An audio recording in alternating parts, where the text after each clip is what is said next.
Comencemos con la clase 6. Hoy vamos a ver los últimos dos dispositivos que quedan pendientes, que son el enfriador de vapor y el subenfriador de líquido. Bueno, para no alargar tanto los ejercicios, este es un ciclo con un enfriador de vapor. Básicamente lo que se hace es dividir en dos la compresión. Este tipo de sistema sí o sí tiene que tener dos compresores, si no, no se puede hacer, no se puede usar sino el enfriador de vapor. Y bueno, tiene un separador que es parcial, hay una válvula entre el separador y el evaporador, y lo que se hace es poner un compresor a la salida del evaporador. Lógicamente la salida del evaporador es vapor saturado seco, la salida del compresor es vapor recalentado, y ese vapor recalentado, aprovechando que la salida del primer compresor está a la presión intermedia, que es la presión de este depósito, aprovechando que esta salida del compresor está a la misma presión que el depósito separador, lo que se hace es mezclar este vapor recalentado con lo que contiene el depósito separador, que es mezcla de líquido y vapor. Lo óptimo es que el vapor burbujee en el líquido, y por diferencia de densidad, ya sabemos que el vapor sí o sí tiende a irse hacia arriba, hacia la parte superior del depósito. Entonces ahí, al burbujear, va a intercambiar calor hasta que llega al equilibrio, y el equilibrio sería vapor saturado seco, perdón. El equilibrio de esta mezcla que estamos haciendo de vapor recalentado con el líquido saturado seco que hay acá prácticamente sería vapor saturado seco a esa presión. Y ya ese vapor saturado seco sale por la parte superior, como les mencionaba, por diferencia de densidades el vapor tiende a irse hacia arriba, y eso se dirige a un segundo compresor que ya se encarga de comprimir desde la presión intermedia hasta la presión del condensador o la presión alta del sistema. Bueno, en síntesis, resumiendo, lo que se hace en el enfriador de vapor es enfriar el vapor recalentado que sale del compresor, del primer compresor, nada más. Ese vapor se enfría como con el depósito separador, usando el líquido que es capaz, y también el vapor es capaz de enfriar el vapor recalentado, ¿no? El vapor saturado. Y entonces lo que se hace es enfriar este vapor recalentado que sale del primer compresor para que ya no sea vapor recalentado, sino vapor saturado. Y eso se envía al segundo compresor. Con eso conseguimos ahorrar energía, porque sabemos que comprimir un vapor saturado consume menos energía que comprimir un vapor recalentado. Bien, el diagrama presión-entalpía, esto es lo importante, lo más importante. Puede ser que les pregunte, suelo hacer el diagrama presión-entalpía y dos preguntas teóricas. Es generalmente lo que viene haciendo, ¿no? Hacer el diagrama presión-entalpía de un ciclo que él les da, y la teoría, obviamente la teoría. Como siempre, el estado 1 para nosotros es la salida del condensador, que es vapor, que es líquido saturado seco, a la presión del condensador. Este sistema tiene tres presiones, perdón. La presión del condensador, la presión intermedia, que es la presión del depósito separador, y la presión del evaporador, que es la presión baja del sistema. Como siempre, el estado 1 para nosotros es líquido saturado seco que sale del condensador, está a la presión alta del sistema.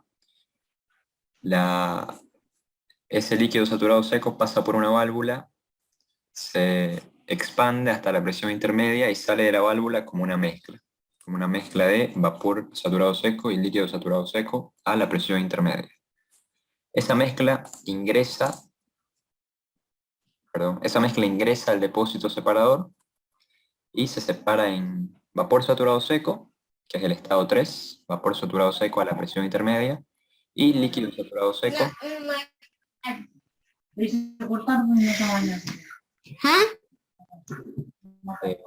¿Qué cosa? ya. Sigamos. Se separa, les decía, en vapor saturado seco y en líquido saturado seco a la presión intermedia. El estado 4 es líquido saturado seco a la presión intermedia. Ese líquido saturado seco es el que se va a dirigir al evaporador. Antes de llegar al evaporador hay una válvula. Eso nos indica que este depósito separador es un separador parcial, ¿no? El líquido saturado seco se va a expandir a través de esa válvula y va a salir en el estado 5 a la presión del evaporador como una mezcla. Esa mezcla es la que va a entrar al evaporador, el líquido, la fracción de líquido de la mezcla se va a evaporar, va a absorber calor, aquí es donde sucede el efecto útil de la refrigeración, ¿no? El absorber calor de un foco frío a través del evaporador. El evaporador absorbe calor y con ese calor el refrigerante termina de cambiar de fase del líquido a vapor saturado seco, a la presión del evaporador, lógicamente. Aquí hay un compresor, el primer compresor, ese vapor saturado seco que está a la presión baja del sistema, se va a comprimir hasta la presión intermedia. ¿Por qué hasta la presión intermedia? Porque acá tiene que mezclarse, por eso sabemos que es hasta la presión intermedia. La condición para que puedan mezclarse acá los fluidos es que estén a la misma presión. Y como la salida del compresor eh, está dirigida al depósito separador nuevamente, entonces sabemos que la compresión debe ser hasta la presión intermedia. Sabemos que la salida del compresor es un vapor recalentado, en este caso a la presión intermedia. Ese vapor recalentado, lo que les decía, va a entrar al depósito separador y va a intercambiar calor. Los intercambios de calor es mejor que los pongan con otro color o por lo menos con una flecha que indique el flujo del intercambio de calor. En este caso, ¿qué está sucediendo acá? El vapor recalentado se está enfriando y se está transformando, se está cambiando de fase a vapor saturado seco a la misma presión. Pero para que se enfríe, para que ceda calor para que ceda calor, necesariamente otra sustancia tiene que enfriarse, ¿no? Y en este caso, lo que se está enfriando es el líquido saturado seco que hay en el depósito separador, o la mezcla, parte del vapor también. Entonces, esta línea roja representa ese enfriamiento, ese calentamiento, perdón. Lo que se enfría es el vapor recalentado, recapitulando, se enfría el vapor recalentado y para que suceda ese enfriamiento algo debe absorber ese calor. Entonces algo debe calentarse. ¿Qué es lo que se calienta? La mezcla que hay acá en el depósito separador. Eso indica esta flecha roja. Entonces parte de este líquido también va a cambiar de fase a vapor saturado seco. Bien. La salida del depósito separador es vapor saturado seco, a la presión intermedia. De acá solamente está saliendo vapor saturado seco que se va a dirigir al compresor 2. El compresor 2 se encarga de comprimir desde la presión intermedia hasta la presión del condensador. La entrada al segundo compresor es vapor saturado seco y la salida sería vapor recalentado a la presión del condensador. Ese sería el estado 9. El vapor recalentado ingresa al condensador, que es donde se cede el calor excedente que absorbe el sistema. A través del condensador se cede el calor, entonces el refrigerante cambia de fase, se enfría de vapor recalentado a líquido saturado seco. Ese sería el diagrama presión-entalpía para un ciclo con un enfriador de vapor. Si tienen alguna duda, pregúntenme, no hay problema. Si no, sigamos avanzando. Bien, ahora resolvamos el problema. ¿Qué es lo que dice el problema? Nos está diciendo que un sistema de refrigeración utiliza un enfriador de vapor para operar con enfriamiento intermedio. Esto se conoce como enfriamiento intermedio. ¿Por qué intermedio? Porque estamos comprimiendo hasta la presión intermedia, hasta un estado intermedio, y antes de terminar de comprimir estamos enfriando.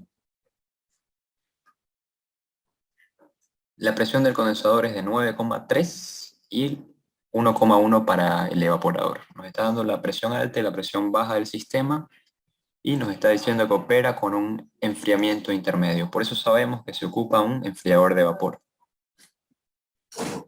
El efecto refrigerante sabemos que es la diferencia entre la entalpía de salida y la entalpía de entrada del evaporador. Entonces sería la entalpía 6 menos la entalpía 5 para este caso. El trabajo de compresión, la diferencia entre la entalpía de entrada y la de salida, ¿no? Para este caso sería entalpía 6 menos entalpía 7. Esto sale del balance con la primera ley que vimos en la primera clase.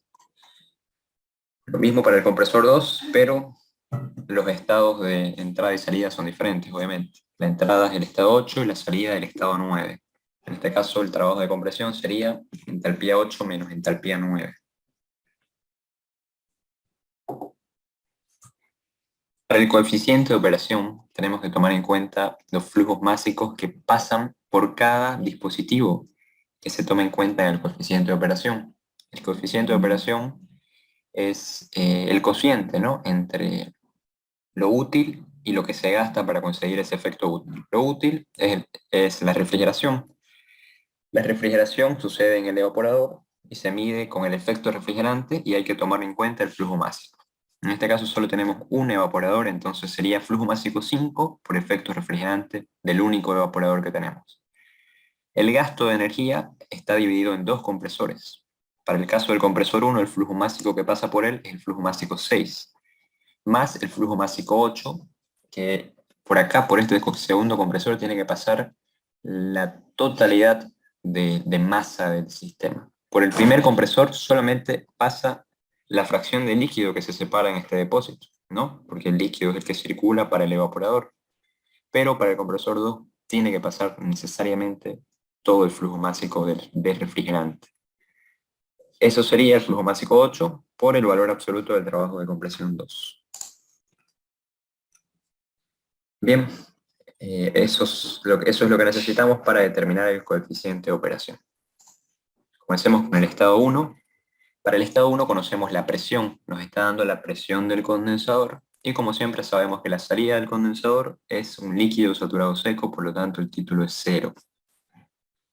Ubicamos la presión en la tabla de freón 12 saturado, la presión de saturación de 9,3 y leemos la entalpía del líquido saturado seco. En este caso es 17,28. Esa sería la entalpía 1.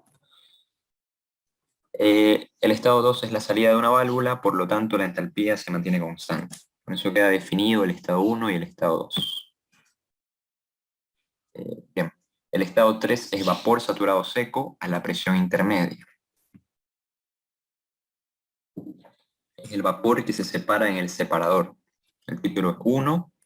La presión intermedia no la conocemos, pero sabemos esta ecuación que nos ayuda a determinar presión intermedia cuando el enunciado no nos la menciona. Si el enunciado nos da otra presión intermedia, trabajamos obviamente con eso. En este caso no nos la menciona, no nos dice nada de la presión intermedia, entonces usamos esta ecuación, que nos da una presión intermedia de 3,2 kilogramos fuerza por centímetro cuadrado. El estado 3 es vapor saturado seco, aquí está en el diagrama. Ubicamos la presión. Podemos interpolar entre esos valores o usar directamente el más cercano, que en este caso sería 3. Pero vamos a interpolar. Interpolamos entre 3 y 3,6 y leemos la entalpía del vapor saturado seco, que es la que nos interesa. La entalpía sería 44,82. Vemos que la diferencia es insignificativa, ¿no? Insignificante, perdón. Podríamos usar directamente la presión de 3, 44,67, ¿no?, para no perder tiempo interpolando.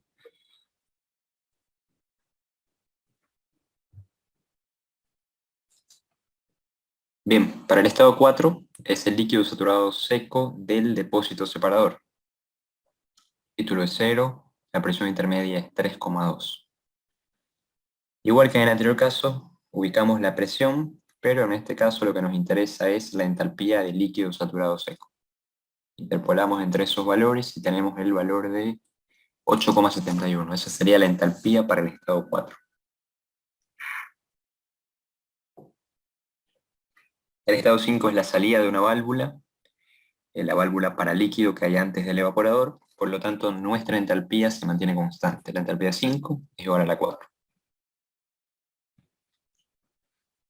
Bien, para el estado 6, ¿qué conocemos? El estado 6 es la salida del evaporador, por lo tanto el líquido, el título es 1, es un vapor saturado seco. La presión es 1,1, tenemos todo para definir ese estado. Ubicamos la presión y nos interesa en este caso la entalpía del vapor saturado seco, que es 41,72. Con eso queda definido el estado 6, pero también nos interesa la entropía, porque este estado es el que ingresa al primer compresor. Entonces leemos la entropía del vapor saturado seco, porque se va a mantener constante. Para el estado 7 va a ser la misma. Nosotros asumimos que la compresión es isoentrópica. La entropía del estado 6 es 0,171. Y lo que les decía, la entropía del estado 7 es igual a la del estado 6. La presión del estado 7 es la presión intermedia. Hay que comprimir hasta la presión intermedia para que este vapor recalentado se pueda mezclar en el separador. Pueda intercambiar calor en el separador y enfriarse. La presión 7 sería 3,2, que es la presión intermedia que calculamos. Bien, usamos entonces el diagrama presión-entalpía para el estado 7. Como siempre, primero ubicamos el estado de entrada. El estado de entrada es el estado 6, que está a la presión de 1,1. Está un poco más abajo, ¿no? Sobre la línea de vapor saturado seco. Trazamos una línea de vapor de entropía constante y ahí estaría el estado 7. Leemos la entalpía, que es el valor que nos interesa. Aquí está el valor de 40, acá el valor de 50, y les decía que cada línea de estas pequeñas verticales que se ven apenas representan una unidad. Entonces, dos líneas representan una unidad. Dos líneas son 41, otras dos 42, y así sucesivamente. En este caso yo vi que era 45, si ponen 44 o 46, igual está bien. Al ser un método gráfico hay cierto grado de inexactitud. Bien, ya tenemos definido el estado 7. El estado 8 está fácil, es el mismo que el 3, porque lo que estamos haciendo es enfriar el vapor recalentado del estado 7 hasta vapor saturado seco a la presión intermedia, ¿no? Entonces, el estado 8 es igual que el 3, el título es 1, la presión es 3,2. La entalpía, el valor de entalpía, ya la leímos de la tabla, es 44,82.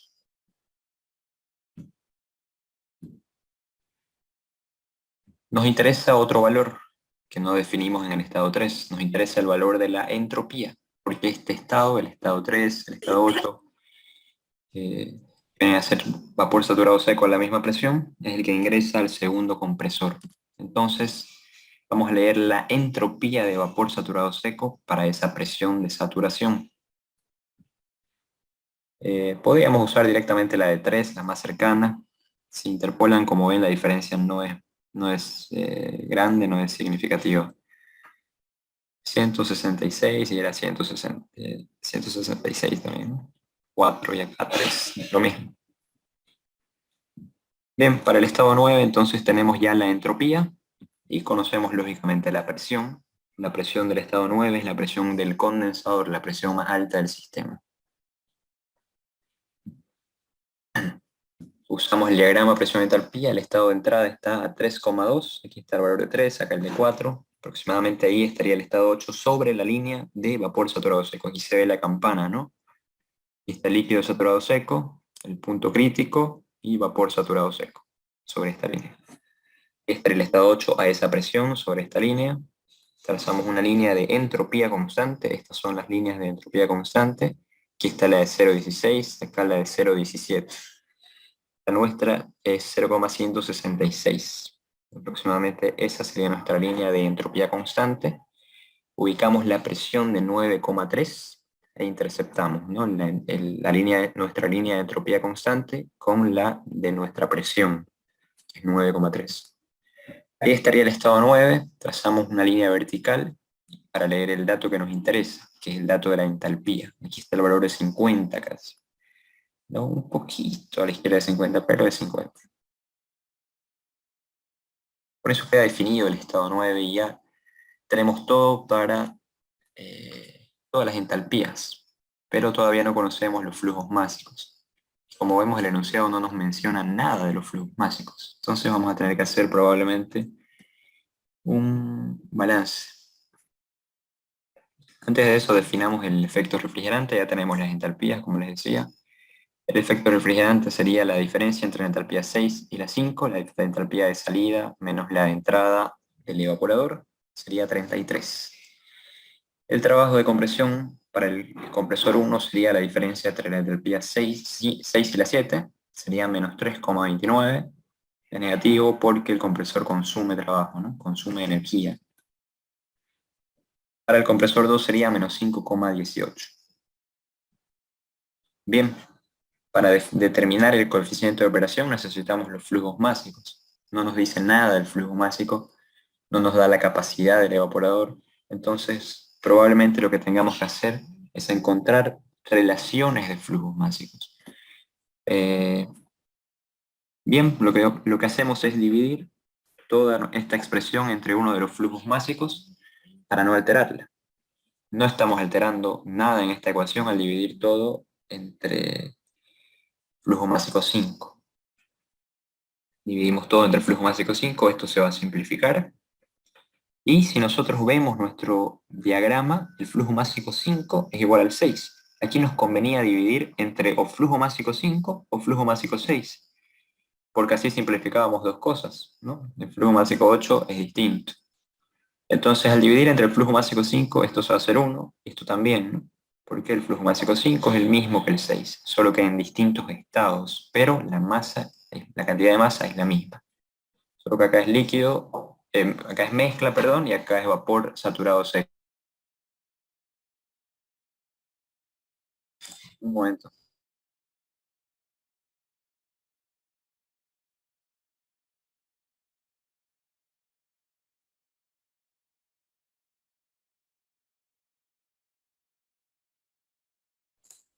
Disculpen, continuemos.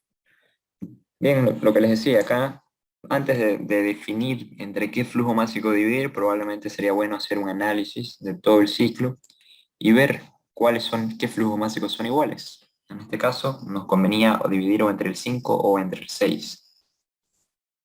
La única relación de flujos máxicos que no conocemos es esa, la relación entre el flujo másico 8 y el 5. Bien, para eso vamos a hacer un análisis de masas en general. El flujo másico 1 es la totalidad del flujo másico, es igual al flujo másico 2, al 8 y al 9. El flujo másico 4, que es el líquido que sale del depósito separador, es igual al 5, al 6 y al 7.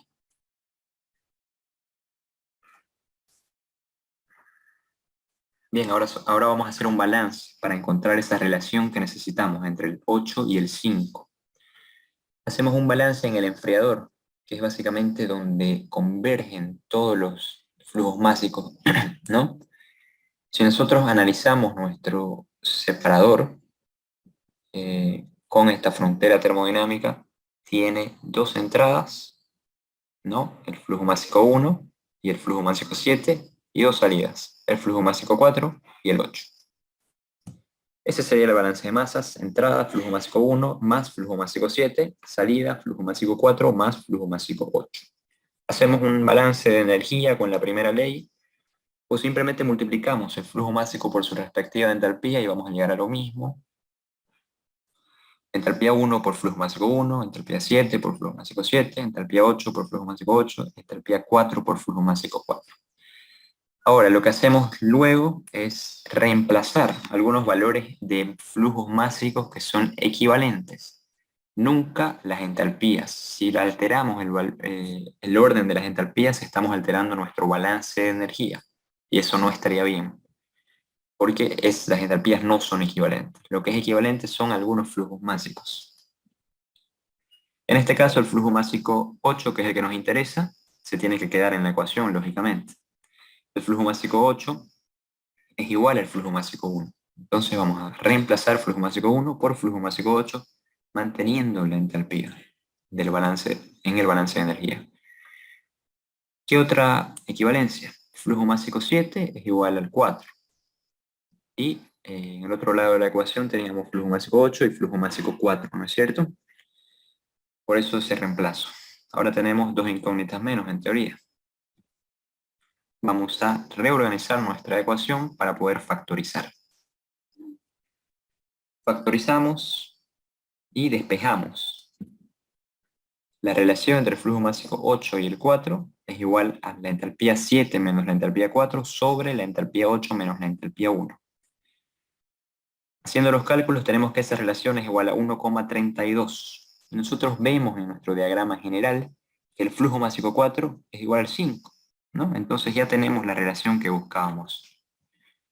Esa relación entre el flujo másico 8 y 5 es 1,32.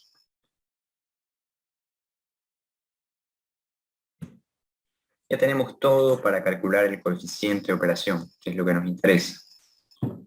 Tenemos el efecto refrigerante, los trabajos de compresión, y ya hicimos, ¿no?, un artificio con el tema de las masas, porque no conocemos ningún flujo másico, pero ya simplificamos sin alterar la ecuación, y ya tenemos esta relación de flujos másicos. Entonces lo único que nos queda es hacer cálculos. Reemplazando los valores y haciendo los cálculos, llegamos a ese dato, ¿no?, a ese valor. El coeficiente de operación para ese ciclo es de 3,26. No sé si tienen alguna pregunta, si fui muy rápido, ¿entendieron bien sobre todo cómo hacer el diagrama presión-entalpía? Eso es lo más importante. Si no hay dudas, entramos al segundo dispositivo que vamos a ver hoy día.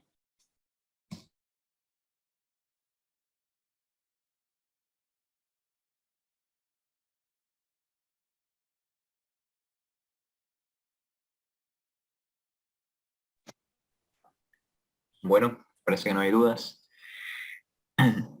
Veamos entonces el segundo dispositivo y el último del contenido del primer parcial es el enfriador de líquido. Este dispositivo se utiliza principalmente cuando la distancia entre el depósito separador, para empezar, entre el condensador y el evaporador, ¿no? Pero en este caso sería entre el depósito y el evaporador. Esa distancia es muy larga. Entonces, al ser larga la distancia entre el condensador y el evaporador, existe el riesgo de que caiga mínimamente la presión, y como el condensador sale líquido saturado seco, y una pequeña caída de presión puede ocasionar que ese líquido, parte de ese líquido, no todo obviamente, una pequeña parte de ese líquido pase a ser vapor. Y ahí está el riesgo en dañar la válvula. Si una pequeña fracción de vapor entra a la válvula, la desgasta más rápido, ¿no? Acelera el desgaste. En realidad lo que pasa es que el vapor va a burbujear a través de la válvula. Esto es una válvula para líquido, y va a disminuir la eficiencia de la válvula. Y obviamente va a cortar su vida útil a la larga, ¿no? Pero lo principal es que disminuye su eficiencia. Para evitar que esa pequeña caída de presión, producto de las largas conexiones, ocasione que ese líquido saturado seco se convierta en vapor, parte de ese líquido, lo que se hace es enfriarlo. Con el enfriamiento ya no hay riesgo, así caiga un poquito la presión, ya no hay riesgo de que el líquido cambie de fase. Ese riesgo se disminuye considerablemente. Y en este caso se anula porque la caída de presión es mínima, como les digo. No son grandes las caídas de presiones que hay en el transcurso de las conexiones. Para eso se utiliza este dispositivo entonces, para enfriar el líquido por seguridad, para asegurar de que a esta válvula solo esté entrando líquido, no vapor. Ese es el uso que se le da. ¿Y qué ventaja tiene? ¿Por qué no directamente, ustedes pueden decir, por qué no directamente hacemos que este líquido de acá del depósito vaya al evaporador? ¿Cuál es la ventaja? ¿O cuál es la diferencia entre que este líquido que está en el depósito que vaya al evaporador o el líquido que viene de acá? La diferencia es la presión, porque al ser una conexión, por aquí intercambian calor sin mezclarse a través de esta conexión. Al ser una conexión, no es necesario que caiga la presión para que puedan intercambiar calor, ¿no? No se están mezclando los fluidos. La presión de este líquido que va a ir al evaporador sigue siendo la presión del condensador. Lo único que cambia es el estado. Ahora es líquido saturado seco, ya no, perdón, líquido enfriado, ya no líquido saturado. Esta es la diferencia, ¿no? Entonces, no es necesario hacer caer la presión y estamos asegurándonos de que solo llegue líquido al evaporador. ¿Cómo? Intercambiando calor. Aquí, cuando ingrese la cañería o la conexión al depósito separador, lógicamente se utiliza en esta parte otro material que favorezca el intercambio de calor, que no ponga resistencia al intercambio de calor, con alta conductividad térmica, para hacer que ese líquido se enfríe y parte de este líquido saturado que está a la presión intermedia se caliente y pase a ser vapor saturado. Eso es lo que pasa. Ahorita con el diagrama se va a entender esa partecita mejor. Bien, pero ese es el uso que se le da al subenfriador de líquido. Y bueno, así queda un diagrama con subenfriador de líquido. Tenemos tres presiones: la presión del condensador, la presión intermedia y la presión del evaporador. Como siempre, a la presión del condensador está nuestro estado 1. Nuestro estado 1 lo ubicamos a la salida del condensador. La salida del condensador es líquido saturado seco. Ese es el estado 1. Acá el líquido saturado seco, sin bajar, sin caer la presión sigue siendo la del condensador, está intercambiando calor y se está subenfriando. Hace un momento les dije que los intercambios de calor, mejor si los simbolizan con otro color y con una flecha que muestre el flujo de calor. En este caso hay un enfriamiento, el flujo es hacia la izquierda y estamos enfriando, el líquido saturado seco está cambiando de fase a líquido subenfriado. Bien, ese sería el estado 2 entonces. El estado 3 es la salida de la válvula de expansión. En este punto los flujos másicos se están dividiendo, solo eso. Parte del flujo másico va a nuestro subenfriador, parte del flujo másico a nuestro depósito separador. La salida de esta válvula es una mezcla a la presión intermedia. Ese sería el estado 3.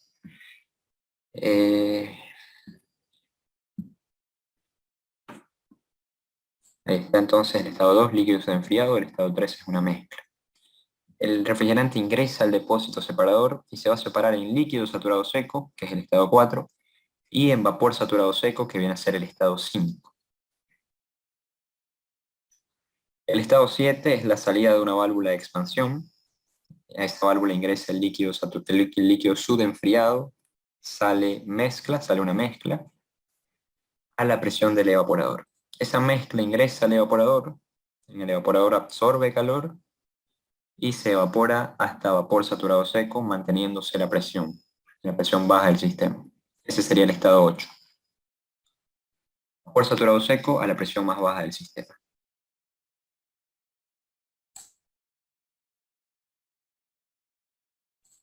Okay.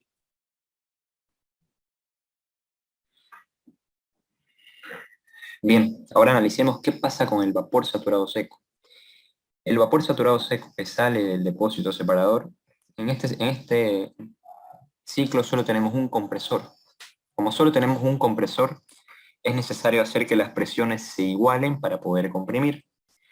Y obviamente, al tener solo un compresor, tenemos que igualar las presiones a la más baja, porque no hay otra forma de hacer que la presión suba, ¿no? Solo tenemos un compresor. Entonces estamos obligados a igualar las presiones a la más baja, que en este caso es la del evaporador. Este vapor saturado seco que sale a la presión intermedia va a tener que pasar por una válvula de vapor para poder mezclarse y luego comprimir. Esto es antieconómico, ya mencionamos anteriormente por qué. Porque este vapor no es capaz de absorber calor, que es el efecto útil de la refrigeración. Entonces, el único objetivo de hacer que caiga la presión, obviamente, es que se pueda comprimir, pero no nos da ningún beneficio en cuanto a la refrigeración. La presión cae y encima sale vapor recalentado de las válvulas de vapor, ¿no? Entra vapor saturado y sale vapor recalentado. Entonces eso, al mezclarse con un vapor saturado, nos va a dar un vapor recalentado también, que es el estado 9. Y comprimir un vapor recalentado consume más energía. El estado 9, que es el ingreso al compresor, es vapor recalentado. La salida del compresor también va a ser vapor recalentado en el estado 10 a la presión del condensador. El estado 10 ingresa al condensador, el refrigerante cede calor y sale de él como líquido subenfriado. Y bueno, las líneas de calor, no se olviden, las líneas que representan el intercambio de calor. La línea entre el estado 1 y el estado 2, a la izquierda, está mostrando un enfriamiento con la dirección de flujo es necesario. No es necesario que la hagan en otro color, mejor si la hacen con otro color, pero sí es necesario que ponga el flujo, hacia dónde va el intercambio de calor. Como les decía, para enfriar algo, otra cosa tiene que calentarse. En este caso lo que se calienta es el líquido saturado seco que está dentro del depósito separador. El flujo de calor es hacia la derecha, es un calentamiento del líquido saturado seco a vapor saturado seco. Está absorbiendo calor, ¿no? Un calentamiento, no es un calentamiento. Está absorbiendo calor y está cambiando de fase.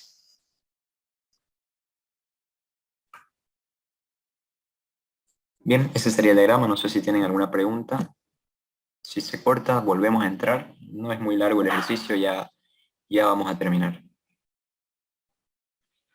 El efecto refrigerante, solo tenemos un evaporador. El efecto refrigerante es la diferencia entre la entalpía 8 y la 7. El trabajo de compresión es la diferencia entre la entalpía 9 y la 10. Entalpía de entrada menos entalpía de salida. Solo tenemos un compresor. Solo el coeficiente de operación tiene que tomar en cuenta el flujo másico. Solo tenemos un evaporador y un compresor. Entonces sería directamente el flujo másico del evaporador por el efecto refrigerante sobre el flujo másico del compresor por el trabajo de compresión. Para definir el estado 1 tenemos la presión y sabemos que la salida del condensador es líquido saturado seco. Entonces el título es 0. Como siempre entramos a la tabla de saturación, ubicamos la presión de saturación, que en este caso es 9,3, y leemos la entalpía del líquido saturado seco, es 17,28. Por eso queda definido el estado 1. El estado 3 es la salida de una válvula, por lo tanto la entalpía se va a mantener constante. Bien, no revisamos el enunciado, ¿no? ¿Qué decía el enunciado? Un sistema de refrigeración está equipado con un equipo subenfriador de líquido que subenfría el refrigerante hasta una temperatura de 21. Esto es importante, nos está dando la temperatura a la que se está subenfriando. Nos está dando, en teoría, la temperatura del estado de líquido subenfriado. Sin esa temperatura nos fuera muy complicado o imposible definir el estado de líquido subenfriado. Y nos está dando la presión del condensador y la presión del evaporador. Bien, entonces lo que les decía, para definir el estado 2, que es el líquido subenfriado, tenemos la temperatura de subenfriamiento, que es 21.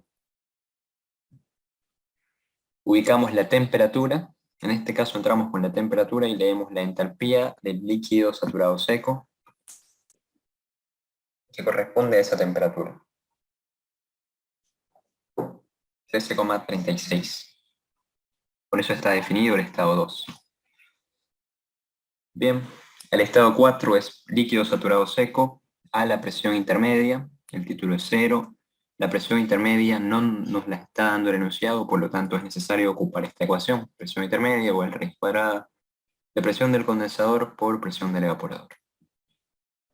La presión intermedia es 3,61. Ya tenemos la presión, conocemos el título, que es 0, por lo tanto ya podemos definir el estado 4. Ubicamos la presión, 3,6, y leemos la entalpía de líquido saturado seco, 9,59. Por eso está definido eh, el estado 4, 9,59. Bien, el estado 5 es vapor saturado seco, el título es 1. A la presión intermedia también, este es el estado del depósito separador, ¿no?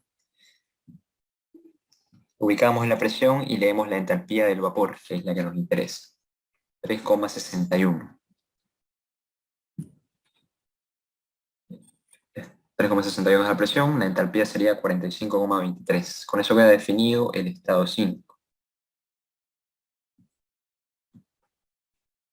El estado 6 es la salida de una válvula, por lo tanto la entalpía se mantiene constante, es 45,23. Lo mismo para el estado 7, pero La enthalpía que se mantiene constante en el caso del estado 7 es la del estado 2, 13,36. Aquí podemos ver la utilidad real de este equipo, ¿no? Estamos haciendo una conexión larga, que es necesario enfriar, pero nuestro efecto refrigerante va a ser mayor. ¿Por qué? Porque estamos haciendo que se expanda un vapor de presión más alta. La entalpía es 13,36. Al ser menor que la del estado 4, estamos haciendo que el efecto refrigerante sea mayor, ¿no? ¿Cuánto era la del estado 4? No me acuerdo, pero tenía que ser mayor, ¿no? Perdón.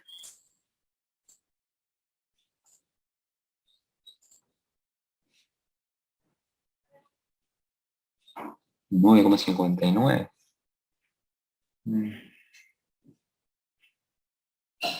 Lo contrario, más bien, ¿no? Estaba equivocado. Bien, continuemos. El estado 8 es la salida del evaporador. El título es 1. La presión es la presión del evaporador, 1,4. Entonces, conociendo la presión y el título, que es 1, ubicamos la entalpía del vapor, 42,44. Con eso queda definido el estado 8, pero también nos va a ser útil si conocemos la entropía, no. El estado que se comprime es el 9, ¿no? Entonces, con eso queda definido el estado 8. El estado 9 es un estado intermedio, es una mezcla entre el estado 6 y el 8. Entonces, para definirlo vamos a tener que hacer un balance. Primero hacemos un balance general de masas. El flujo másico 1 es igual al 9 y al 10. El flujo másico 2 es igual al 7 y al 8. El flujo másico 5 es igual al 6. En este punto se están mezclando el flujo másico 6 y el 8 y dan como resultado el flujo másico 9. Entonces el flujo másico 9 es la suma del flujo másico 6 y el 8. Haciendo un balance de energía en este punto, llegamos a eso, o multiplicando simplemente la entalpía por el flujo másico. Flujo másico 9 por entalpía 9, igual flujo másico 6 por entalpía 6, más flujo másico 8 por entalpía 8. Bien, así quedaría nuestro balance. Y sabemos que el flujo másico 9 es igual a la suma del flujo másico 6 y el 8. Entonces vamos a reemplazar esa equivalencia de flujos másicos. Las entalpías no se tocan, ¿no? Ya se los mencioné. El flujo másico 9 es igual a la suma del 6 y el 8.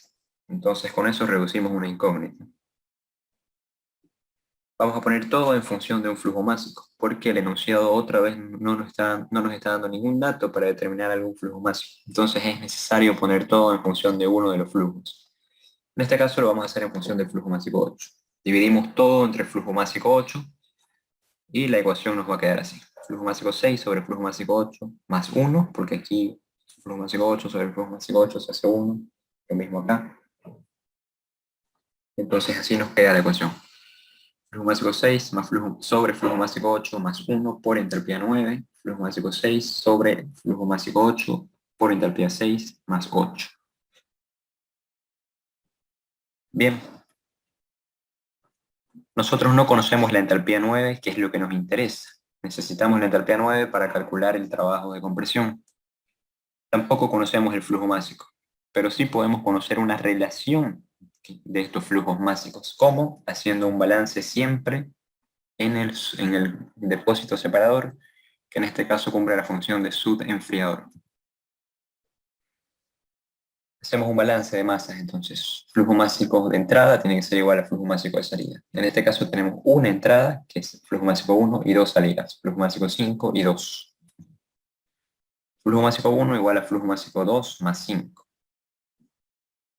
Hacemos un balance de energía o directamente multiplicamos flujo másico por la respectiva entalpía y llegamos a esa ecuación. El flujo másico 1 es igual a la suma del flujo másico 2 y 5. Entonces hacemos el intercambio para reducir las incógnitas. Ahora solo tenemos dos incógnitas en nuestra ecuación porque ya conocemos la entalpía 1, la 2 y la 5. Podemos distribuir flujo másico 2 por entalpía 1, flujo másico 5 por entalpía 1, reorganizar para poder factorizar. la ecuación nos queda así. De aquí podemos despejar la relación de flujo másico, una relación de flujo másico. En este caso vemos el diagrama, la relación de flujo que estamos buscando es entre la 6 y la 8, ¿no? Pero el flujo másico 5 es igual a 6 y el 2 es igual al 8. Entonces aquí están los flujos que nos interesan. Vamos a despejar en función de esa necesidad. Necesitamos que el flujo másico 8 esté en el divisor, ¿no? Entonces vamos a mandar el flujo másico 2, que es igual al 8, a dividir. Y reemplazamos los valores de entalpía que ya los conocemos y calculamos. La relación entre el flujo másico 5 y 2 es 0,140. Es igual a la relación entre el flujo másico 6 y el 8. Con eso ya tenemos la relación de flujos. Ya podemos calcular la entalpía 9, que era lo que nos interesaba. Conocemos ya la relación entre el flujo másico 6 y el 8, la entalpía 6 y la entalpía 8. Lo único que hacemos es despejar entalpía 9 de esta ecuación y reemplazar los datos que ya tenemos. La entalpía 9 es 42,78. Bien, para el estado 10, ¿qué tenemos? Tenemos solamente la presión. La presión es la presión del condensador, la presión alta del sistema, 9,3. La presión 10 es 9,3. Ubicamos siempre el estado de entrada, que es el estado 9. ¿Qué tenemos para ubicar el estado de entrada? Conocemos la presión que ingresa al compresor, y la entalpía.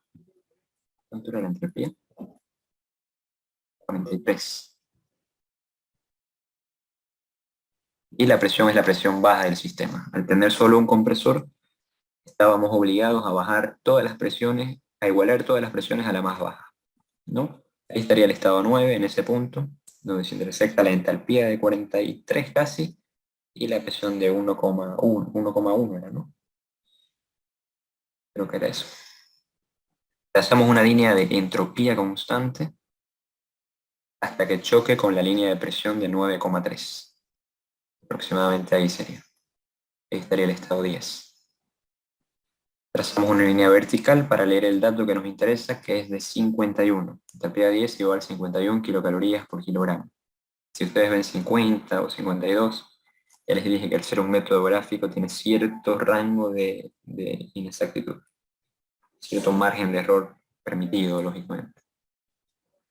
Por eso ya tenemos todo para calcular el efecto refrigerante y el trabajo de compresión, y vamos a ver si nos alcanza para calcular el coeficiente de operación por el tema de los flujos másicos, ¿no?